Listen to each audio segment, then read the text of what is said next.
বাজারে বোতলজাত ভোজ্য তেলের দাম বেড়েছে 5 দিন আগে। এখন নতুন দরে সব দোকানে বিক্রি হচ্ছে সয়াবিন তেল। তেলের সঙ্গে বাড়তি রয়েছে পুরানো পেঁয়াজের দামও। তবে বাজারে দাম কমেছে ডিমের। একই সঙ্গে বেশিরভাগ সবজির দাম এখন কমতির দিকে।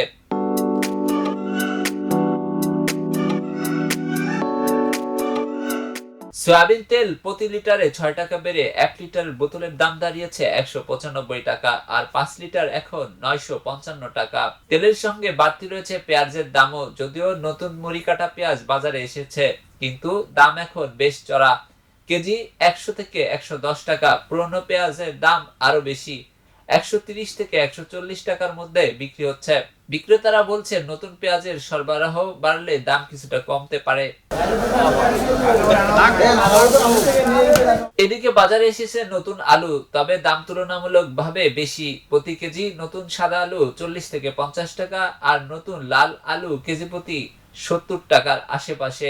কয়েকদিন আগে যার দাম ছিল 100 টাকার উপরে সরবরাহ বাড়ায় সামান্য কমেছে দাম। পুরনো আলু কেজি এখন 20 থেকে 25 টাকায় বিক্রি হচ্ছে।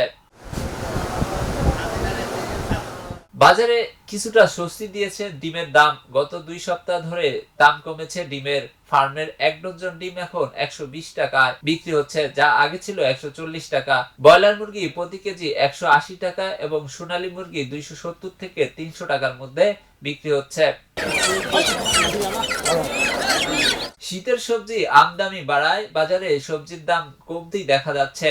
প্রতি পিস ফুলকপি ও বাঁধাকপি বিক্রি হচ্ছে 40 থেকে 50 টাকায়, লাউ 50 থেকে 60 টাকা, বেগুন কেজি প্রতি 60 টাকা থেকে 100 টাকা, মূলা 30 থেকে 40 টাকা, শালগম 40 থেকে 60 টাকা, সিম 40 থেকে 50 টাকা, দেশি টমেটো বিক্রি হচ্ছে 110 থেকে 120 টাকায়। খবরের কাগজ, নিখাদ, নির্ভীক, নিরপেক্ষ।